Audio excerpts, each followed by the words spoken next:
Buenas tardes, grupo. El día de hoy hablaremos sobre nuestra clase de historia, la cual corresponde al tema de los liberales y los conservadores. Seguramente este tema tú ya lo has trabajado en otros años y sobre todo en otros contextos.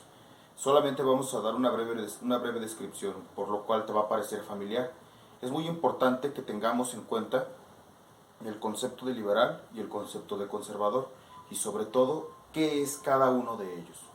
Hablaremos sobre la historia. Es muy importante que hagamos un análisis histórico, como lo habíamos dicho en nuestra clase de historia, en nuestra videollamada, que es importante que echemos un vistazo al pasado para poder ver qué pasó.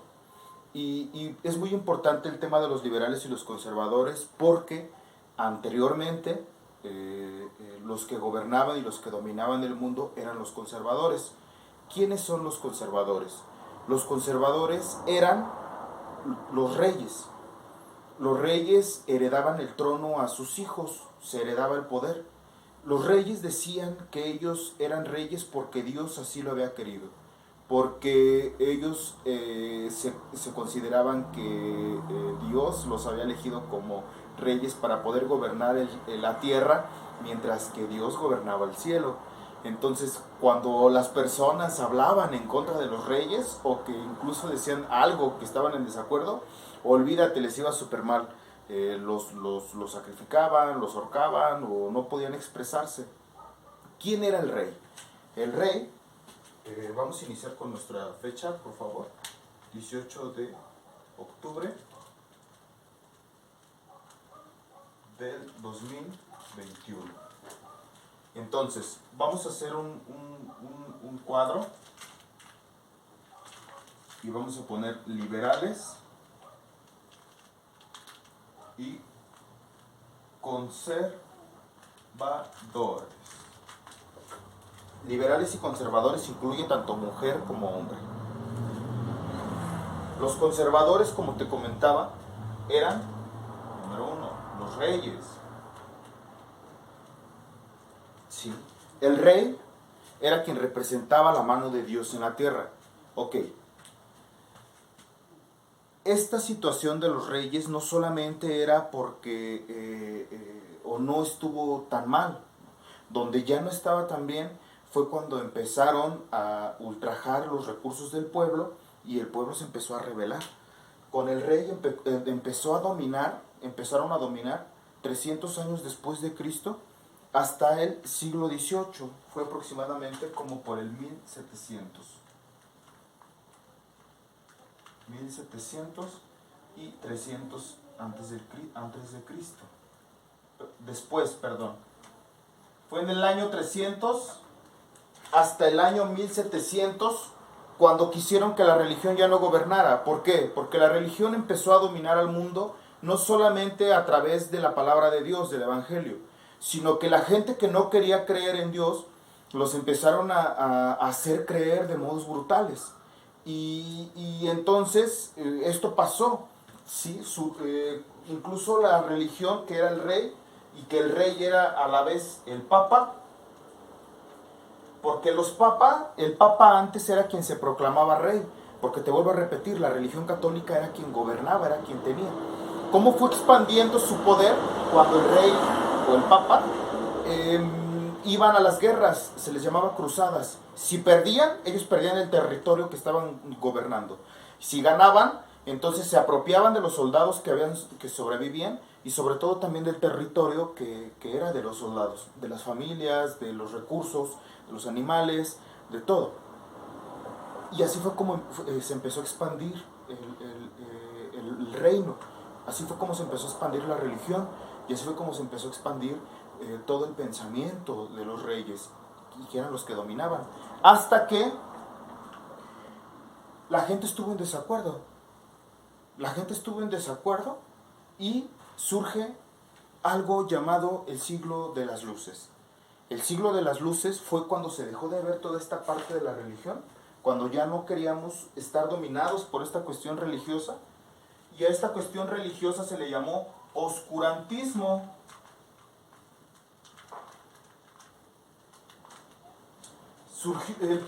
A esta parte de los conservadores a esta época se le llamó oscurantismo. ¿Por qué oscurantismo?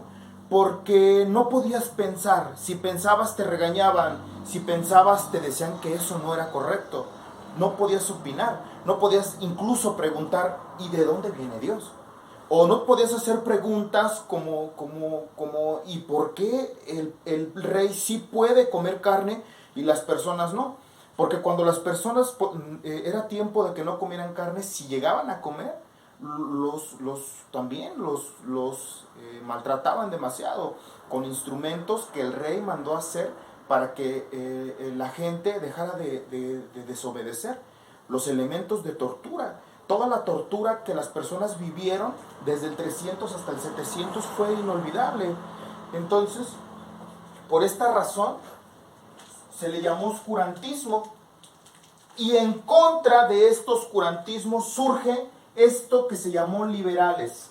El liberalismo es el que se le sustituye el poder al rey por un presidente, pero que ahora el presidente no gobierne solo, sino que ahora el presidente tenga un parlamento, es decir, un grupo de personas que sean de la sociedad, para que ellos también puedan decidir en beneficio y en pro de la humanidad. Esto fue posterior al 1700. El liberalismo llegó en el 1800. Y el liberalismo fue la luz, el siglo de las luces. ¿Por qué la luz? Porque ahora ya no solamente era oscuro, ya no era que te quedaras callado, sino ahora ya podías pensar. Y una de las características del liberalismo es que fue el libre pensamiento. Y sobre todo el libre mercado. ¿Qué significa el libre mercado? Que antiguamente quien gobernaba, el rey y el papa, pues eran los que tenían toda la riqueza, eran los que tenían todos los comercios, eran los que solamente tenían todo el pensamiento, eran los que tenían oculto los libros, oculto todo el pensamiento para que la gente no pudiera razonar ni pensar. Por eso los liberales, ahora su característica primordial es pensar, y también que el mercado también ahora ya pudiera ser también del pueblo, es decir, que las personas pudieran poner también sus locales, que pudiesen vender, que ya no solamente dependieran de lo que les diera el rey, porque el rey era quien les tenía que dar lo que comían, ¿sí? Es decir, el rey los hacía trabajar a todos y pasaba a su gente a las casas de los campesinos y se llevaba las gallinas, los huevitos, se llevaba todo, los animales. Sí, y por si fuera poco también se llevaba a veces a las mujeres. Entonces, con el liberalismo ya no se permitió eso. El liberalismo fue parte para que nosotros pudiéramos entrar al cambio, ¿sí? Te preguntarás, ¿qué estaba pasando en el 1800 en México? Pues en el 1800 faltaban 10 años para que surgiera la independencia, ¿sí? Entonces, por eso la independencia de México fue influenciada por el pensamiento liberalista, por el pensamiento de ya no seguir esto, ya no ser esclavo, porque con los conservadores su característica principal de su riqueza fue la esclavitud. Mientras que acá entonces la gente ya podía trabajar, ¿sí?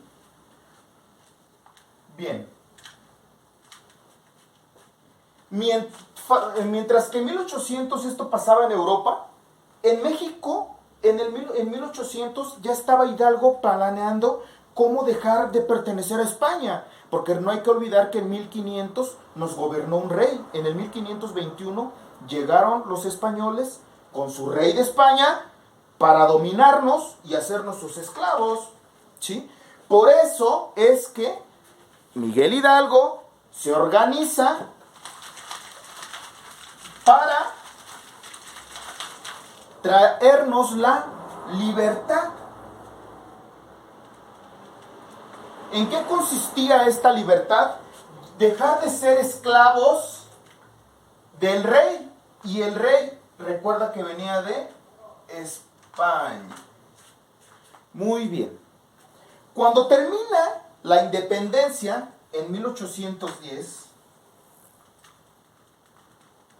cuando terminó la independencia, perdón, más bien cuando inicia, pero cuando termina la independencia, más o menos como en el 1840, más o menos, pero en las cifras históricas nos dice que es en el 1821.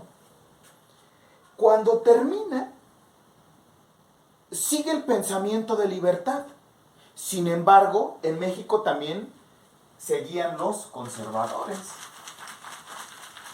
¿Quiénes eran los conservadores? Ya no era el rey aquí en México, sino ahora eran las personas que se habían quedado de encargadas en las casas que eran trabajadas por gente del rey, es decir, las haciendas.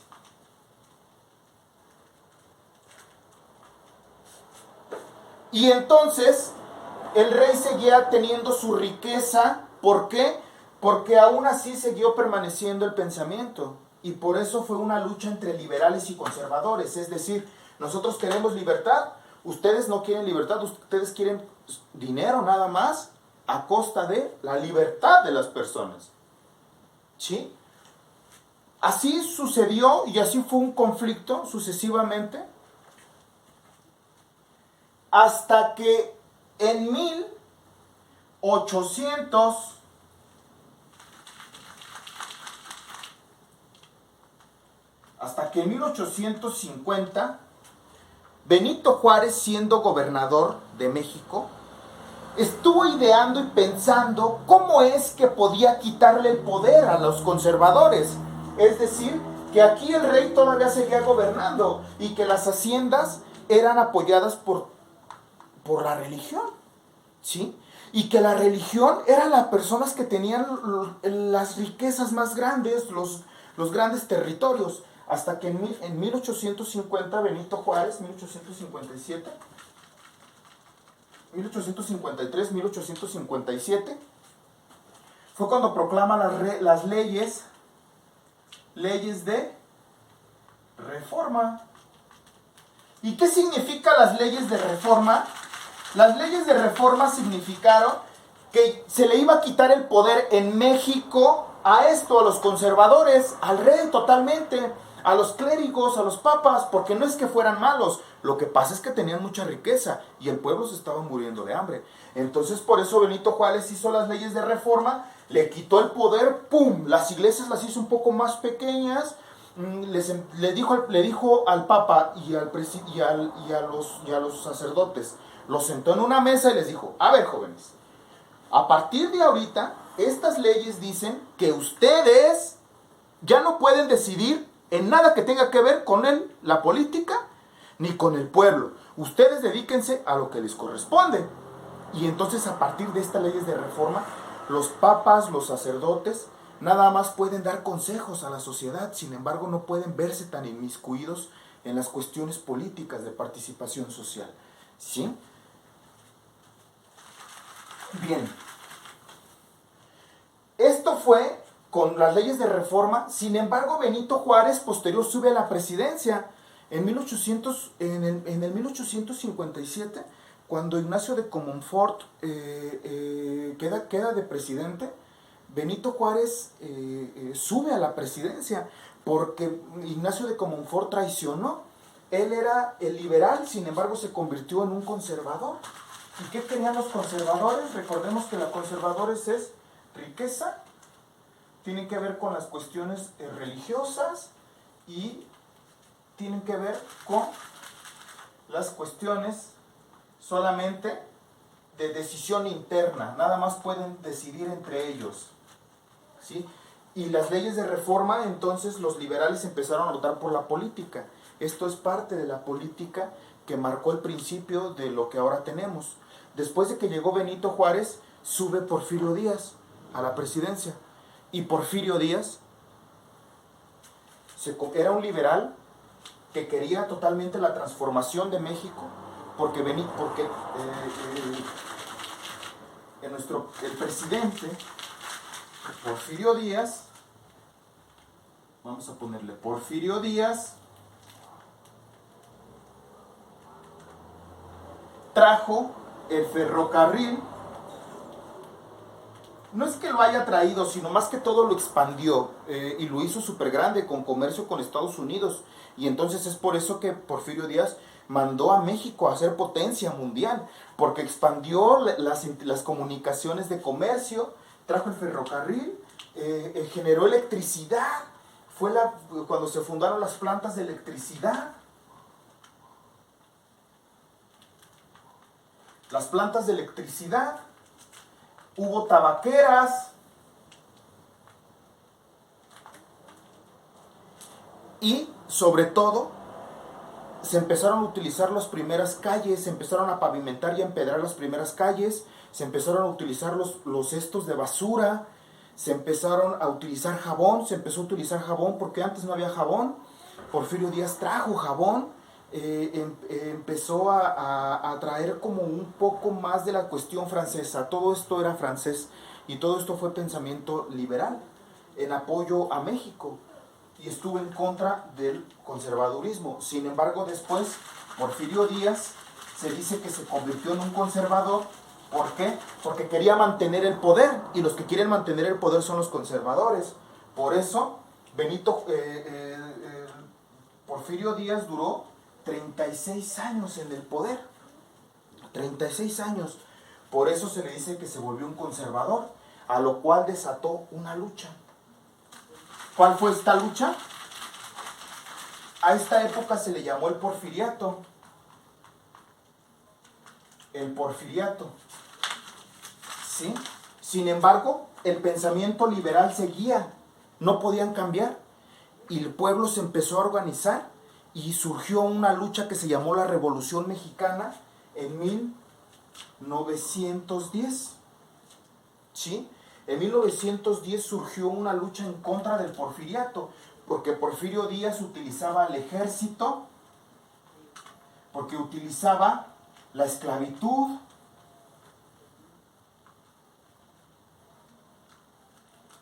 y todo eso de lo que estuvo en contra con los liberales.